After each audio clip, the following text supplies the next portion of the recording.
Este vídeo é uma tentativa de explicar como surgiram as drogas mais perigosas, de uma forma simples e fácil de entender. Há cerca de 1000 anos atrás, mais ou menos por aqui, existiram pessoas que criaram a civilização mais antiga da Terra. Essas pessoas falaram assim: finalmente achamos uma planta divina que alivia as dores no corpo. eles estavam falando de uma planta chamada papoila dormideira, e o líquido branco e viscoso que saía dessa planta tinha o efeito de eliminar as dores do corpo. Esse líquido, na forma desidratada, passou a ser utilizado como analgésico. Os efeitos desse medicamento não se limitaram ao alívio da dor. As pessoas que usaram essa droga se sentiram relaxadas e felizes, como se estivessem sonhando. Então, essas pessoas que usaram o medicamento falaram assim: Isso aqui é tão bom que sinto que agora eu vou poder ficar livre de qualquer sofrimento. No entanto, este medicamento tinha uma grande desvantagem. A pessoa poderia ficar viciada, e se usasse muito de uma vez, corria até o risco de morrer. De fato, essa planta era bem perigosa, e nos dias de hoje ela é uma droga chamada de ópio. As pessoas daquela época começaram a perceber esses efeitos colaterais, mas não proibiram o uso por causa dos benefícios, que era o alívio de muitas dores e sofrimentos, como doenças, ferimentos, insônia e depressão. As pessoas continuaram usando a droga. Os tempos passaram e o ópio se espalhou por todo o mundo. E essa droga, que trouxe só felicidade para a humanidade por muito tempo, foi se transformando em um veneno do diabo que fez muitas pessoas sofrerem. No século XVIII, beber chá preto estava na moda na Inglaterra. Aí os ingleses, que amam chá preto, tentaram obter em grandes quantidades, importando da China, onde o chá era produzido. Os chineses não tinham nada em particular que quisessem da Inglaterra em troca, mas os ingleses eram tão insistentes para conseguirem um chá que os chineses cederam e começaram a enviar chá preto em troca de grandes quantidades de prata. Só que os ingleses, que começaram a se sentir insatisfeitos em enviar grandes quantidades de prata, falaram assim: Já sei, ao invés de enviar prata, vou enviar ópio pra China. ou seja, em troca de receber chá preto da China, os ingleses começaram a enviar ópio da Índia, que na época era uma colônia britânica, e enviar tecido de algodão da Inglaterra para a Índia, completando assim o sistema de troca triangular. Aí os chineses ficaram viciadões no ópio, que então parecia um medicamento divino. E aí falaram assim: Meu Deus, esse ópio é tão bom. Quero mais. Assim, as exportações de ópio para a China foram aumentando cada vez mais.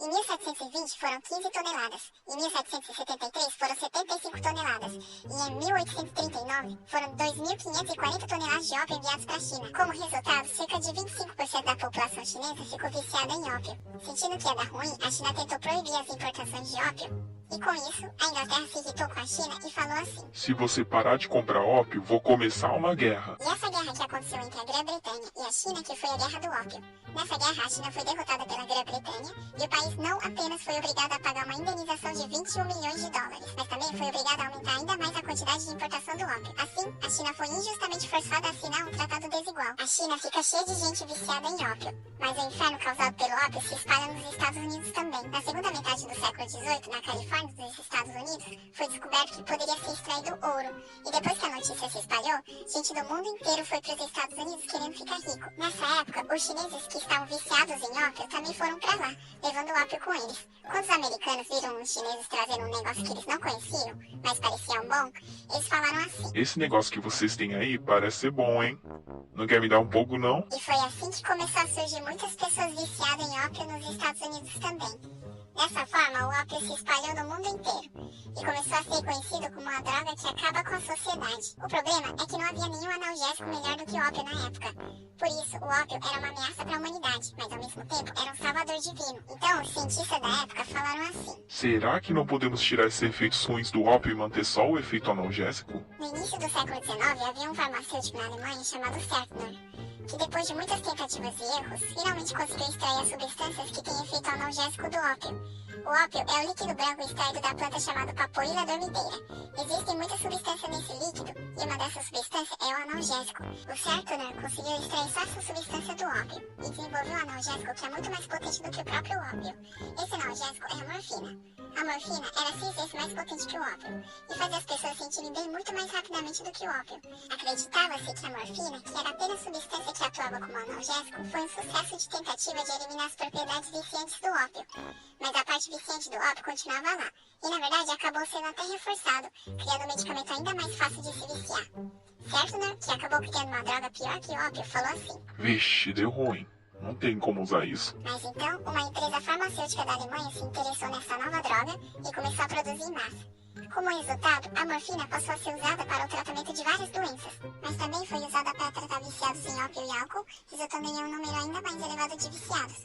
O médico escocês que pensou que a situação estava ficando perigosa falou assim: Ao invés de ingerir pela boca, vão botar direto nos vasos sanguíneos por injeção. A forma mais comum de usar morfina era tomar por via oral, e ingerir oralmente aumenta o vício à droga, mas colocando diretamente nos vasos sanguíneos por meio de uma seringa poderia fazê-lo menos viciante.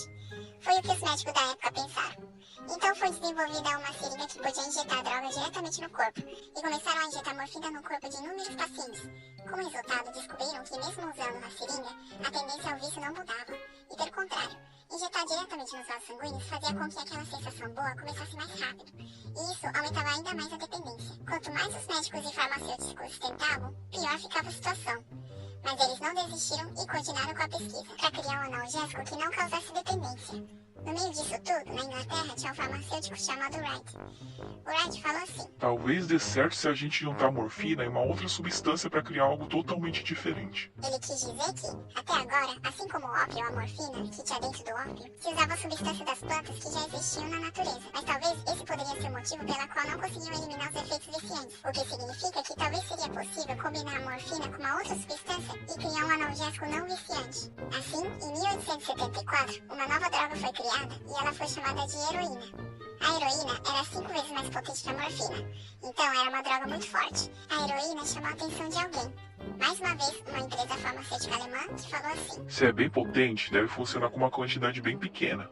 Então isso não deve ser problema, né? Os cientistas dessa empresa fizeram um experimento em que eles usaram heroína em algumas pessoas por 4 semanas, e aí chegaram a essa conclusão. A heroína é uma droga milagrosa que não causa dependência. A heroína se tornou um medicamento muito simples de conseguir e qualquer pessoa podia comprar facilmente em qualquer farmácia.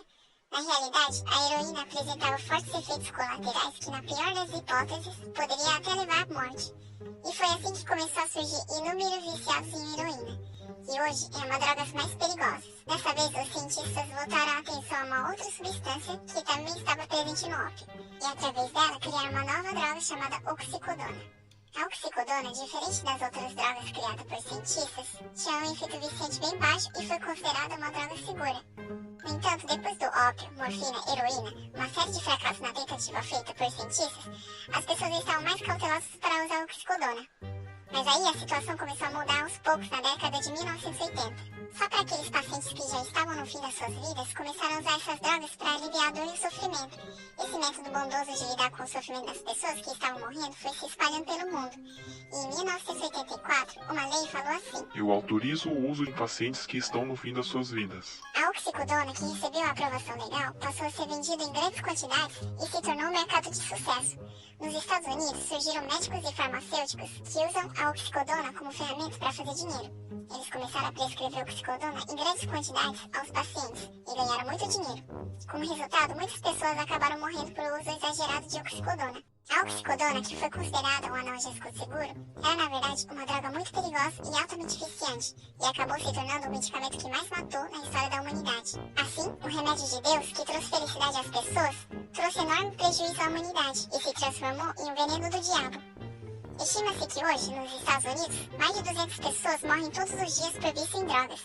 Atualmente, drogas como a heroína são estritamente regulamentadas por lei. Mas as drogas como morfina e oxicodona são utilizadas para tratamento de doenças como câncer. Medicamentos e tratamentos para controlar os efeitos colaterais foram desenvolvidos, e parece que essas drogas podem ser úteis se usadas corretamente. Essa foi uma tentativa de explicar como as drogas mais perigosas surgiram, de uma forma bem simples e fácil de entender. Dá um like e segue o nosso canal se gostou do nosso vídeo, isso nos ajuda muito a produzir mais conteúdos.